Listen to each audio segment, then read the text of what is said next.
Good morning dear students, welcome back. I am your physics professor Dr. Nagaraj explaining physics in Kannada for second PUC students. Already ನಾನು electrostatics chapter ಅನ್ನು start ಮಾಡಿ 5 videos ಅನ್ನು upload ಮಾಡಿದ್ದೀನಿ. In the previous video I was talking about dipole and electric field due to dipole. Dipole ಅಂದ್ರೆ ಏನು, electric field ಅನ್ನು ಕಂಡುಹಿಡಿಯೋದು ಹೇಗೆ, axis of the dipole ಮತ್ತೆ bisector of the dipole ಇವೆರಡರ ಬಗ್ಗೆ ಹೇಳಿದ್ದೆ. ಸ್ವಲ್ಪ ಜ್ಞಾಪಿಸ್ಕೊಂಬಿಡಿ. ಈ dipole ಅಂದ್ರೆ it is a combination of two equal and opposite charges, namely positive charge, negative charge and positive charge. An imaginary line passing through the charges is called axis and a perpendicular line to the axis is called bisector. ಈ bisector ನ ಮೇಲೆ ಯಾವ್ದಾದ್ರು ಒಂದು point ಅಲ್ಲಿ, let us say at a distance of x, we calculated the electric field. If this is minus q, this is plus q, total distance is 2a. We define a parameter called dipole moment. Dipole moment ಅಂದ್ರೆ ಏನು? It is a product of 2a, actually ಅದು 4a ತರ ಕಾಣಿಸ್ತಾ ಇದೆ, 2a. It is a product of distance and magnitude of the charge, that is 2aq. So ಇದು ಒಂದು ತುಂಬಾ important derivation. ಯಾವುದು? Electric field on the bisector ಅಥವಾ electric field on the equatorial line. We can show that electric field on the bisector B is equal to P divided by 4 pi epsilon naught x cube. ನೆನಪಿಟ್ಕೊಳ್ಳಿ ವಿದ್ಯಾರ್ಥಿಗಳೇ, electric field point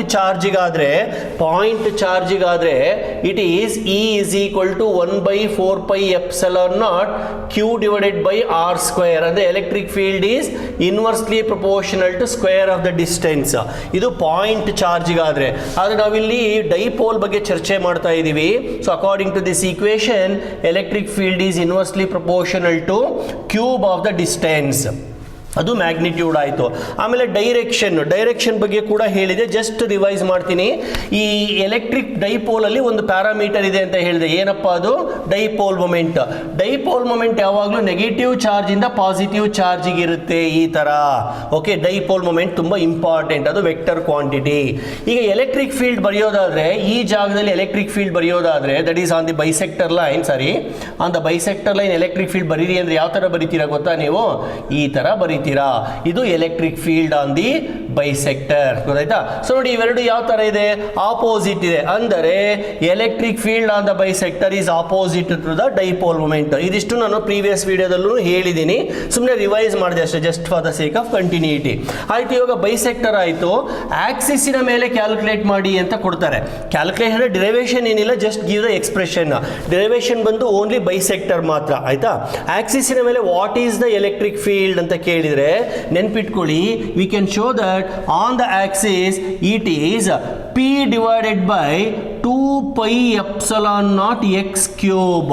ಈಗ for example ಈ ಜಾಗದಲ್ಲಿ ಅಂತ ಇಟ್ಕೊಳ್ಳೋಣ. Let us say the point is here, that is at a distance of small x from the centre. Always we measure distances with respect to centre. ಪ್ರತಿಯೊಂದು ಡಿಸ್ಟೆನ್ಸ್ಗಳನ್ನು ನಾವು ಈ dipole ಆಕ್ಸಿಸಿನ ಸೆಂಟರ್ ಇಂದನೇ ಮೆಷರ್ ಮಾಡಬೇಕು. ಆಯ್ತಾ? ಸೊ ಎಕ್ಸ್ ಅನ್ನ ಕೊಡ್ತಾರೆ, ಪಾಯಿಂಟ್ ಆಕ್ಸಿಸಿನ ಮೇಲಿದೆ, ಎಷ್ಟು ಮ್ಯಾಗ್ನೆಟಿಕ್ ಸರ್ ಎಲೆಕ್ಟ್ರಿಕ್ ಫೀಲ್ಡ್ ಕಂಡಿಡಿದೆ ಅಂದರೆ ನಾವು ಈ ತರ ಪ್ರೂವ್ ಮಾಡಬಹುದು. ಏನು?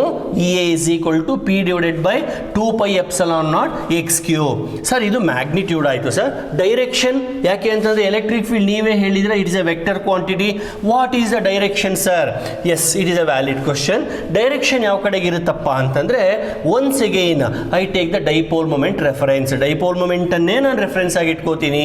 ವಿದ್ಯಾರ್ಥಿಗಳು ಒಂದು ಇಟ್ಕೊಳ್ಳಿ, ಎಲೆಕ್ಟ್ರಿಕ್ ಫೀಲ್ಡ್ ವೆಕ್ಟರ್ ಆದರೂ ಕೂಡ ಈ ಡೈಪೋಲ್ ಅಂತ ಬಂದಾಗ we talk about electric field with respect to dipole moment.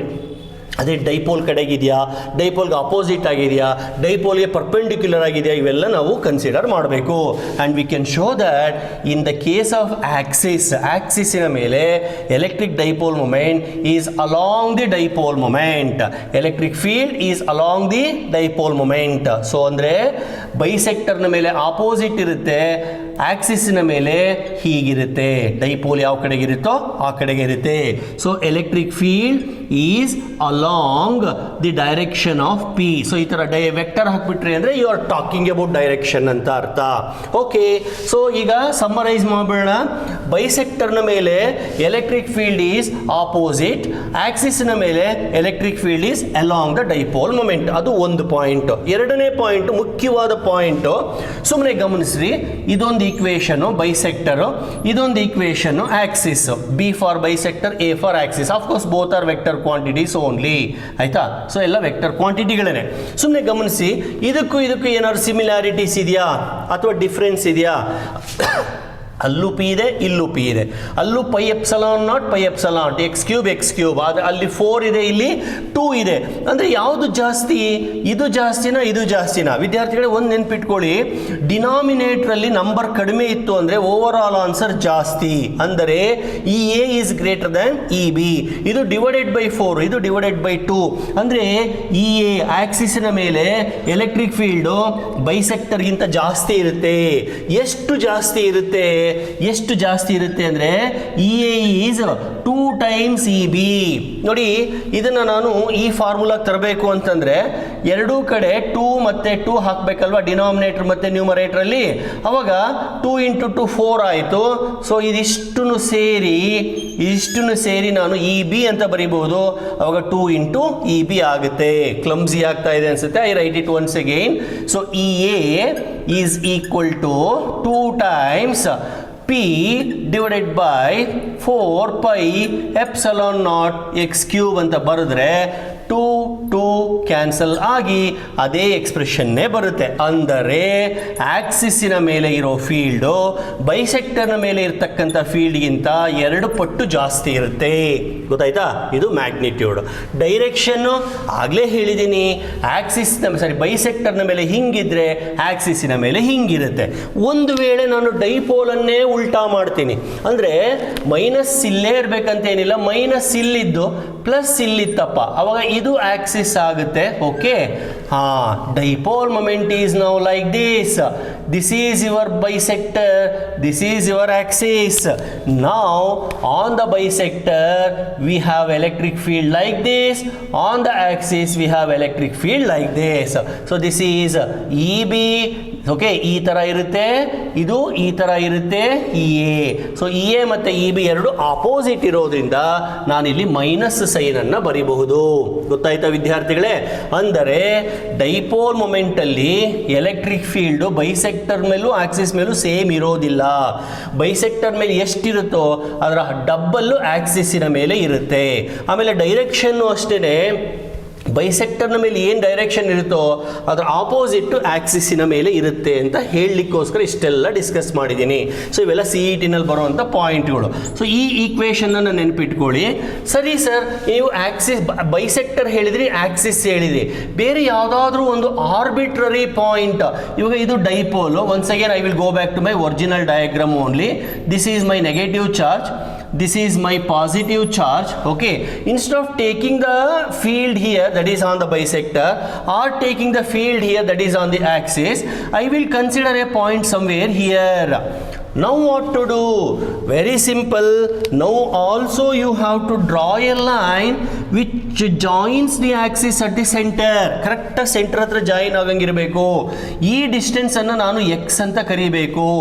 Now it will make an angle theta with axis, and we can show that for this particular position E is equal to P divided by 4 pi epsilon naught x cube into root of 1 plus 3 cos square theta. ಇದು general equation. ಇದನ್ನು ಸ್ವಲ್ಪ ನೆನಪಿಟ್ಕೊಂಡಿರಿ. General formula ನೋಡಿ. ಇವಾಗ ಒಟ್ಟು 3 equations ನಮ್ಮ ಹತ್ರ ಇದಾವೆ. ಒಂದು magnetic field on the bisector, ಇನ್ನೊಂದು magnetic field on the axis, ಮತ್ತೊಂದು ಸಾರಿ ಮ್ಯಾಗ್ನೆಟಿಕ್ ಫೀಲ್ಡ್ ಅಲ್ಲ, ಒಂದು electric field on the bisector, ಇನ್ನೊಂದು electric field on the axis, ಮತ್ತೊಂದು electric field at any point around the dipole. Any point around the dipole. ಗೊತ್ತಾಯ್ತಲ್ವಾ? So theta ಅಂದ್ರೆ ಏನು sir? Just this is the angle between the line and axis. ನೀವು ಬೇಕಾದ್ರೆ theta values ಅನ್ನು substitute ಮಾಡಿ ನೋಡಿ. Axis ಅಂದರೆ ಥೀಟಾ ಏನಾಗುತ್ತೆ, ಬೈಸೆಕ್ಟರ್ ಅಂದರೆ ಥೀಟಾ ಏನಾಗುತ್ತೆ, ಸುಮ್ಮನೆ ಸಬ್ಸ್ಟಿಟ್ಯೂಟ್ ಮಾಡಿ. ಒಂದು ಎಕ್ಸಾಂಪಲ್ ಅನ್ನು ಕೊಡ್ತೀನಿ.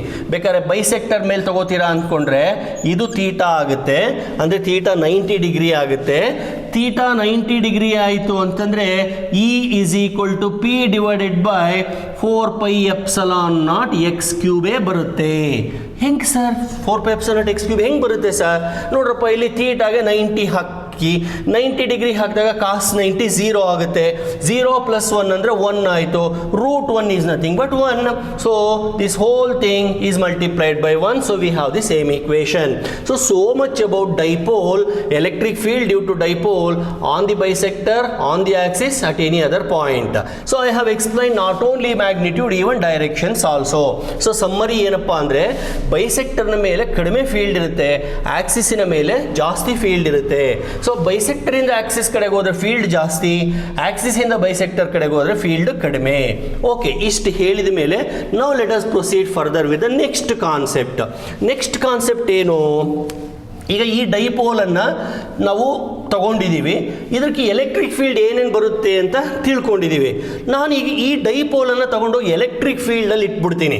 ಅಂದರೆ ಈ ಡೈಪೋಲ್ ಅಂದರೆ ನಿಮಗೆ ಗೊತ್ತಲ್ಲ, it is equal and opposite charge combination. ಈಗ ವಾಟರ್ ಮಾಲಿಕ್ಯೂಲನ್ನು ಎಕ್ಸಾಂಪಲ್ ತೊಗೊಂಡಿದ್ದೆ, ಆಮೇಲೆ ಕಾರ್ಬನ್ ಡೈಆಕ್ಸೈಡನ್ನು ಎಕ್ಸಾಂಪಲ್ ತೊಗೊಂಡಿದ್ದೆ. ಸೊ ಅಲ್ಲೆಲ್ಲನೂ ಡೈಪೋಲ್ಸ್ಗಳು ಇರ್ತವೆ. ಇಂಥ ಒಂದು ಡೈಪೋಲನ್ನು ನಾನು ಎಲೆಕ್ಟ್ರಿಕ್ ಫೀಲ್ಡಲ್ಲಿ ಇಟ್ಟಾಗ ಅಥವಾ ಅಂಥ ಒಂದು ಡೈಪೋಲ್ಗೆ ಎಲೆಕ್ಟ್ರಿಕ್ ಫೀಲ್ಡನ್ನು ಅಪ್ಲೈ ಮಾಡಿದಾಗ ಏನಾಗುತ್ತೆ? ಎಲೆಕ್ಟ್ರಿಕ್ ಫೀಲ್ಡ್ ಅಪ್ಲೈ ಮಾಡ್ತೀನಿ, ಏನಾಗುತ್ತೆ? ಎಂಥ ಎಲೆಕ್ಟ್ರಿಕ್ ಫೀಲ್ಡ್ ಅಪ್ಲೈ ಮಾಡ್ತೀರಾ ಅನ್ನೋದು ಇಂಪಾರ್ಟೆಂಟ್. ಈಗ ಸದ್ಯಕ್ಕೆ ನಾನು ಯೂನಿಫಾರ್ಮ್ ಎಲೆಕ್ಟ್ರಿಕ್ ಫೀಲ್ಡನ್ನು ಅಪ್ಲೈ ಮಾಡ್ತೀನಿ. ವಿದ್ಯಾರ್ಥಿಗಳೇ, ನಿಮಗೆಲ್ಲ ಗೊತ್ತಿದೆ, this is nothing but lines of force pattern. And if the lines are parallel to each other, it is nothing but uniform electric field. So ನಾನು ಈ ಯೂನಿಫಾರ್ಮ್ ಎಲೆಕ್ಟ್ರಿಕ್ ಫೀಲ್ಡನ್ನು ಕನ್ಸಿಡರ್ ಮಾಡಿದ್ದೀನಿ. ಈ ಫೀಲ್ಡಲ್ಲಿ ಒಂದು ಡೈಪೋಲನ್ನು ಇಟ್ಟಿದ್ದೀನಿ. ಆಮೇಲೆ ಎಲೆಕ್ಟ್ರಿಕ್ ಫೀಲ್ಡ್ ಒಂದು ನೆನಪಿಟ್ಕೊಳ್ಳಿ, ಯಾವಾಗ್ಲೂ it is from positive charge to negative charge ಅಂತ.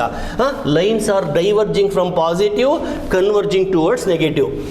ಪಾಸಿಟಿವ್ ಇಂದ ಹೊರಟು ನೆಗೆಟಿವ್ ಚಾರ್ಜ್ ಕಡೆಗೆ ಲೈನ್ಗಳು ಹೋಗ್ತವೆ ಅನ್ನೋದು ನಿಮ್ಮ ಮನಸ್ಸಲ್ಲಿ ಇರಬೇಕು ಯಾವಾಗ್ಲೂ. ಅಂದರೆ ಈ ಕಡೆದು ಪಾಸಿಟಿವ್ ಟರ್ಮಿನಲ್, ಈ ಕಡೆದು ನೆಗೆಟಿವ್ ಟರ್ಮಿನಲ್. ಈಗ ನಾನು ಇಲ್ಲಿ ಒಂದು ಡೈಪೋಲನ್ನು ಇಟ್ಟಿದ್ದೀನಿ. ಡೈಪೋಲ್ ಅಂದರೆ ಆಲ್ರೆಡಿ ನಮಗೆ ಗೊತ್ತಾಗಿದೆ, it is A combination of negative and positive charge.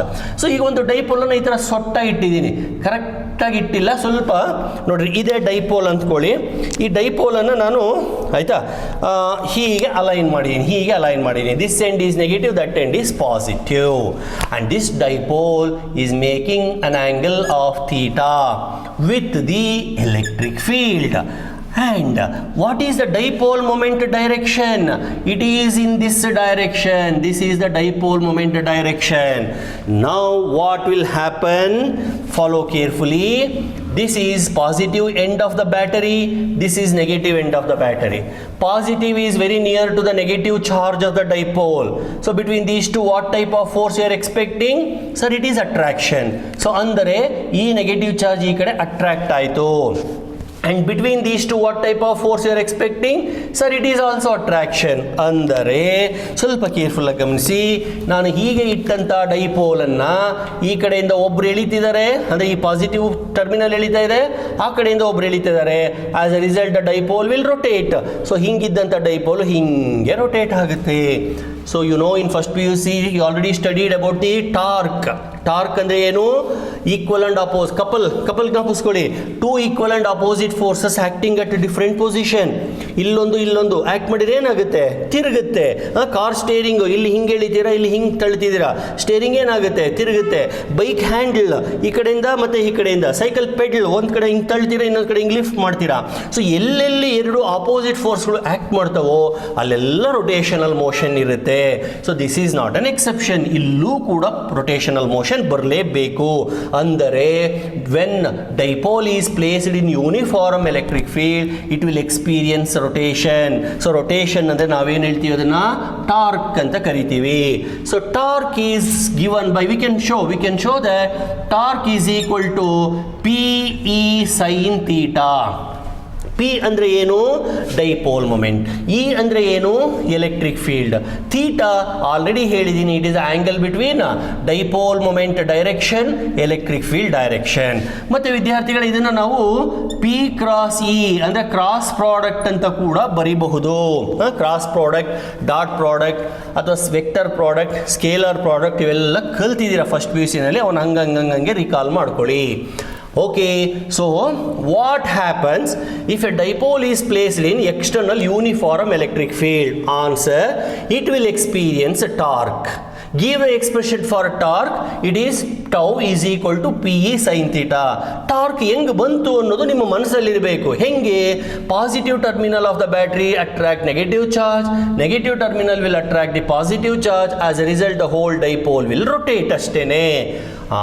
ಈಗ according to this equation, if theta is equal to 90 degree, torque is equal to PE, theta is equal to 0 degree, torque is equal to 0. ಹಂಗಂದ್ರೆ ಏನು ಗೊತ್ತಾ? Theta 90 degree ಅಂದರೆ ನಿಮ್ಮ ಡೈಪೋಲು ಈ ಥರ ಸೊಟ್ಟಕ್ಕಿರದೆ ಈ ಥರ ಇರಬೇಕು, ವರ್ಟಿಕಲ್ ಆಗಿ. ಅಂದರೆ if the dipole is perpendicular to the electric field, it will experience maximum rotation, maximum rotate ಆಗುತ್ತೆ. ಇವೆಲ್ಲ CET-ನಲ್ಲಿ ಬರುವಂಥ point. Torque is maximum when the angle is 90 degree. Already ಈ ಥರನೇ ಇತ್ತಪ್ಪ, ಪ್ಯಾರಲಲ್ ಆಗಿತ್ತು, ಇನ್ನೆಲ್ಲಿ ರೊಟೇಟ್ ಆಗಕ್ಕೆ ಸಾಧ್ಯ? ರೊಟೇಟ್ ಆಗಲ್ಲ. ಯಾಕೆ ಗೊತ್ತಾ? ಎರಡೂ ಫೋರ್ಸ್ಗಳು acting on the same line. ಈಗ ಇದೊಂದು ಆಬ್ಜೆಕ್ಟ್ ಇದೆ, ಈ ಕಡೆಯಿಂದ ಎಳಿತೀರಾ, ಈ ಕಡೆಯಿಂದ ಎಳಿತೀರಾ, ಎಲ್ಲಿ ತಿರುಗಲಿಕ್ಕೆ ಸಾಧ್ಯ? ಅದೇ ಆಬ್ಜೆಕ್ಟು ಈ ಥರ ಇದ್ದರೆ ಇದು ಲೈನ್ ಆಫ್ ಆ್ಯಕ್ಷನ್, ಇದು ಲೈನ್ ಆಫ್ ಆ್ಯಕ್ಷನ್, ಎರಡು ಲೈನ್ಗಳು ಸೇಮ್ ಆಗಿಲ್ಲ. When there are two different lines of action, then only you can expect the rotation. If the line of action is same, no chance of rotation. ಇವೆಲ್ಲ first PUC-ನಲ್ಲಿ ಬಂದಿರೋದೇನೆ. So torque ಬರಲಿಕ್ಕೆ ಬರೀ ಎರಡು ಫೋರ್ಸ್ಗಳಿದ್ರೆ ಸಾಲದು, ಆ ಎರಡು ಫೋರ್ಸ್ಗಳು ಬೇರೆ ಬೇರೆ ಲೈನಲ್ಲಿ ವರ್ಕ್ ಮಾಡ್ತಾ ಇರಬೇಕು. They should act along the two different lines. ಇಲ್ಲಿ ಆಗ್ತಾ ಇದೆ ನೋಡಿ, ಹಿಂಗಿದ್ದಾಗ ಅಥವಾ ಹಿಂಗಿದ್ದಾಗ line of actions totally different. ಇದೊಂದು ಲೈನು, ಇದೊಂದು ಲೈನು ಬೇರೆ ಬೇರೆ. ಅದೇ ಡೈಪೋಲು ತಿರ್ಕೊಂಡು ಹಿಂಗೆ ಬಂದಾಗ ಲೈನ್ ಆಫ್ ಆಕ್ಷನ್ ಫುಲ್ ಒಂದೇ ಇರುತ್ತೆ. ಅಂದರೆ 0 ಡಿಗ್ರಿ ಇದ್ದಾಗ ಟಾರ್ಕ್ ಇಲ್ಲ, ಟಾರ್ಕ್ ಇಲ್ಲ ಅಂದರೆ 0. ಗೊತ್ತಾಯ್ತಾ? So when the dipole is placed in uniform electric field, it will experience torque that is PE sin theta. Torque is also given by the cross product. It is maximum when the dipole is perpendicular, minimum when it is parallel to the electric field. Sir, ಇದು ಒಂದಾಯಿತು. By chance field uniform ಇಲ್ಲದೆ ನಾನ್ uniform ಇದ್ದರೆ, ಅಂದರೆ variable ಇದೆ. Uniform ಅಂದರೆ ಏನು ಗೊತ್ತಾ? Electric field value ಎಲ್ಲ ಕಡೆಗೂ ಸೇಮ್ ಇರಬೇಕು. ಎಲೆಕ್ಟ್ರಿಕ್ ಫೀಲ್ಡ್ ಅಂದರೆ ಆಲ್ರೆಡಿ ನಿಮಗೆ ಗೊತ್ತಾಗಿದೆ, it is the cloud of influence around a charged body. ಆ ಫೀಲ್ಡ್ ಎಲ್ಲ ಜಾಗದಲ್ಲೂ ಒಂದೇ ಥರ ಇದ್ದರೆ, ಇಂಟೆನ್ಸಿಟಿ ಒಂದೇ ಥರ ಇದ್ದರೆ ಅದನ್ನು ಯೂನಿಫಾರ್ಮ್ ಅಂತೀವಿ. ಬೈ ಚಾನ್ಸ್ ಅದು ವೇರಿಯಬಲ್ ಇತ್ತು ಅಂತಂದರೆ ಅವಾಗ ವೇರಿಯಬಲ್ ಫೀಲ್ಡ್ ಅಂತ ಕರಿತೀವಿ, ಅಥವಾ ನಾನ್ ಯೂನಿಫಾರ್ಮ್ ಅಂತ ಕರಿತೀವಿ. ಈಗ ಪ್ರಶ್ನೆ ಬಂದು, ಫೀಲ್ಡ್ ಯೂನಿಫಾರ್ಮ್ ಇದ್ದಾಗ ಬರೀ ತಿರುಗುತ್ತೆ sir. Suppose if the field is non-uniform, what will happen? ನೆನ್ಪಿಟ್ಕೊಳ್ಳಿ, if the field is not uniform, dipole not only rotate, it will move further. ಅಂದರೆ it not only experience torque, it will also experience force. ತಿರುಕೊಂಡೇನೆ ಮುಂದಕ್ಕೆ ಹೋಗುತ್ತೆ. So ಅದ್ರ ಮೇಲೆ ಒಂದು force ಬೀಳುತ್ತೆ. Torque ಅನ್ನೋದು rotational effect, force ಅನ್ನೋದು ಡಿಸ್ಪ್ಲೇಸ್ಮೆಂಟ್ ಎಫೆಕ್ಟ್. ಡೈಪೋಲ್ ನೋಡಿ ತಿರುಗ್ತು, ಆದರೆ ಜಾಗ ಬಿಟ್ಟು ಕದಲಿಲ್ಲ, ಅಲ್ಲೇ ತಿರುಗ್ತಾ ಇದೆ. ಆದರೆ ನಾನ್ ಯೂನಿಫಾರ್ಮ್ ಫೀಲ್ಡ್ ಆದರೆ ತಿರ್ಕೊಂಡು ಮುಂದಕ್ಕೆ ಹೋಗೋ ಸಂಭವ ಇದೆ. ಹಾಗಾಗಿ ನಾನ್ ಯೂನಿಫಾರ್ಮ್ ಫೀಲ್ಡಲ್ಲಿ dipole will experience both torque and force, whereas in case of uniform field it will experience only torque. ಅರ್ಥ ಆಯ್ತಾ ವಿದ್ಯಾರ್ಥಿಗಳೇ? ಸೊ ಇಷ್ಟು ಡೈಪೋಲ್ಗೆ ಸಂಬಂಧಪಟ್ಟಂಗೆ. ಇನ್ನೂ ಸಾಕಷ್ಟು ವಿಷಯ ಇದೆ ಡೈಪೋಲಿಗೆ ಸಂಬಂಧಪಟ್ಟಂಗೆ, that I will discuss in the next chapter. Capacitor ಅಂತ ಬರುತ್ತಲ್ಲ, ಅಲ್ಲಿ ಡೈಎಲೆಕ್ಟ್ರಿಕ್ಸ್ ಅಂತ ಒಂದು ಮೆಟೀರಿಯಲ್ ಬಗ್ಗೆ ಚರ್ಚೆ ಮಾಡ್ತೀವಿ. ಅಲ್ಲಿ ನಾನು ಇನ್ನೂ ಸಾಕಷ್ಟು ಇನ್ಫಾರ್ಮೇಷನ್ ಅನ್ನು ಕೊಡ್ತಾ ಹೋಗ್ತೀನಿ. ಈ ಚಾಪ್ಟರ್ನಲ್ಲಿ we confine our self only to electric field. So that's why I am talking only this much. ಅರ್ಥ ಆಯ್ತಲ್ವಾ? Okay, now with this I proceed further. Okay, now comes what is called extended charged bodies. ಏನು sir ಇದು extended charged bodies ಅಂದರೆ? ನೋಡಿ ವಿದ್ಯಾರ್ಥಿಗಳೇ, from the beginning, ಅದೇ ಈ chapter ಶುರು ಮಾಡಿದಾಗಲಿಂದ ನಾನು ಆಲ್ಮೋಸ್ಟ್ ಬರೀ ಪಾಯಿಂಟ್ ಚಾರ್ಜ್ ಅಂದರೆ ಈ ಥರ ಅಷ್ಟೇ ಬರೀತಾ ಇದೆ. ಚಿಕ್ಕದಾಗಿ ಒಂದು ಗೋಲಿ ಥರನೋ, ಒಂದು ಸಣ್ಣ ಸ್ಪಿಯರ್ ಥರನೋ, ಒಂದು ಡಾಟ್ ಥರನೋ ಬರೆದು this is charge, it is represented by q r minus q naught, ಈ ಥರ ಹೇಳ್ಕೊಂಡು ಬರ್ತಾ ಇದ್ದೆ. ಆಯಿತಾ? ಅಂದರೆ ಅಲ್ಲಿ ನಾನು ಏನು ಅಸ್ಯೂಮ್ ಮಾಡ್ಕೋತಾ ಇದ್ದೆ ಅಂದರೆ charge is only in a small region ಅಂತ ಅರ್ಥ. ಹಾಗೆ ಆಗಬೇಕಂತ ಏನಿಲ್ಲ. ಇವಾಗ ನಾನು ಇದನ್ನು ಗ್ಲಾಸ್ ರಾಡ್ ಅಂದ್ಕೊಳ್ಳಿ, ಅಥವಾ ಇದು ಪ್ಲಾಸ್ಟಿಕ್ ರಾಡ್ ಅಂದ್ಕೊಳ್ಳಿ, ಇದನ್ನು ನಾನು ಫರ್ರಿಂದನೋ ಸಿಲ್ಕಿಂದನೋ ರಬ್ ಮಾಡಿದರೆ ಫುಲ್ ಪೆನ್ನಿನ ಮೇಲೆ ಚಾರ್ಜ್ ಕೂತ್ಕೊಳ್ಳೋ ಚಾನ್ಸ್ ಇದೆ. ಅಂದರೆ ಫುಲ್ ಪೆನ್ನೇ ಚಾರ್ಜ್ ಆಗುತ್ತೆ. ಅವಾಗ ನೀನು ಬರೀ ಒಂದು ಪ್ಲಸ್ ಬರೆದ್ರೆ ಅದು ಒಂದು ಮೈನಸ್ ಬರೆದ್ರೆ ಪ್ರಯೋಜನ ಇಲ್ಲ.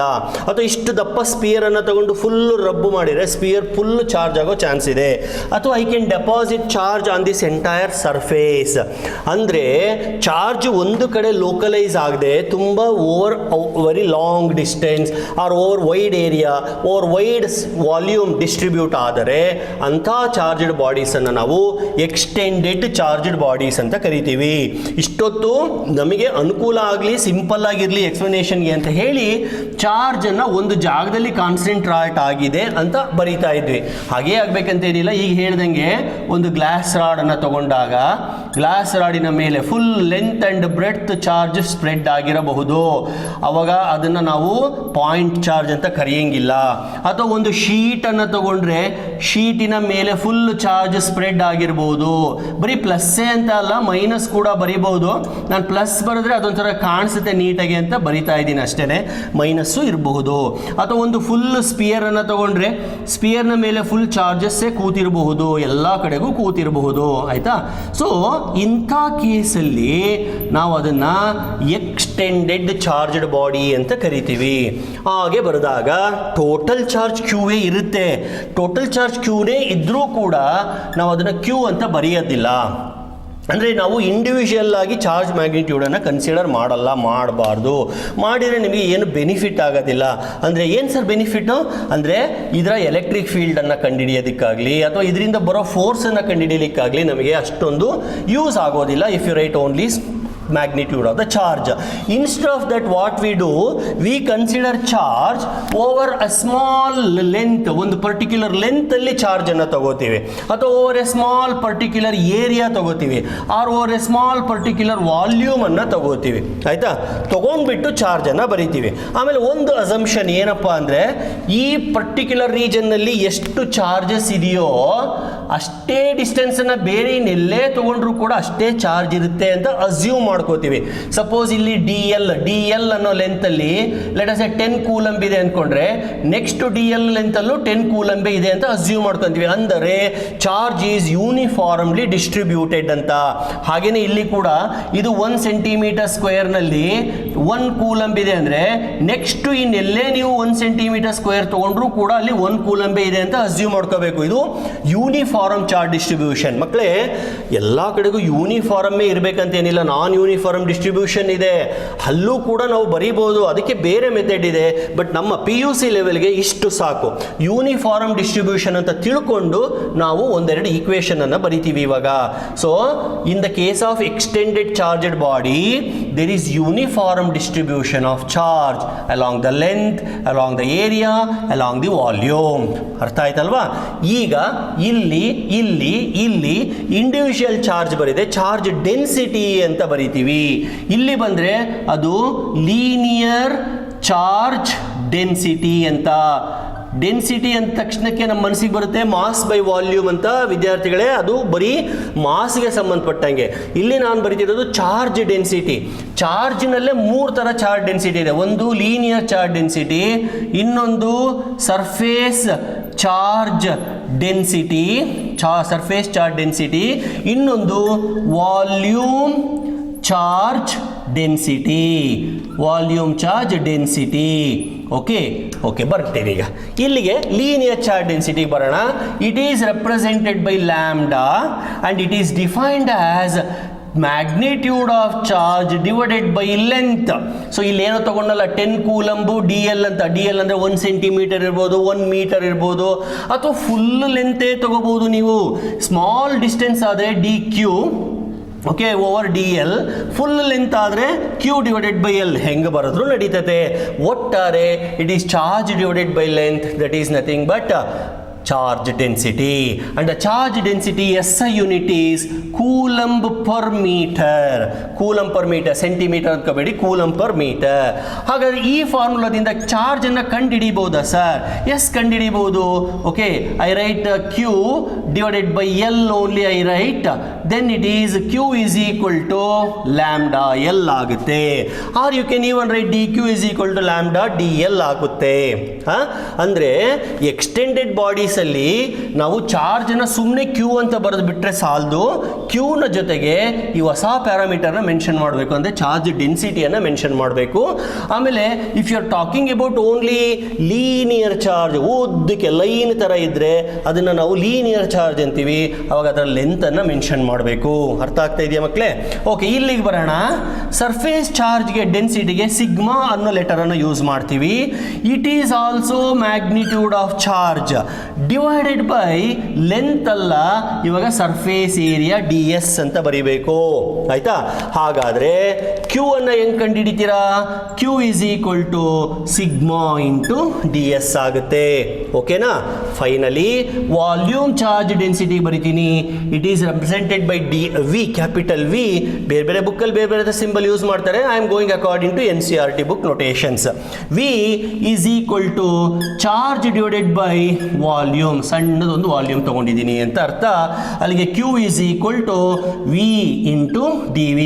ದಯವಿಟ್ಟು ಕನ್ಫ್ಯೂಸ್ ಮಾಡ್ಕೋಬೇಡಿ. V ಅನ್ನೋದು ವಾಲ್ಯೂಮ್ ಅಲ್ಲ, V ಅನ್ನೋದು ವೆಲಾಸಿಟಿ ಅಲ್ಲ, V ಅನ್ನೋದು ವೋಲ್ಟೇಜ್ ಅಲ್ಲ.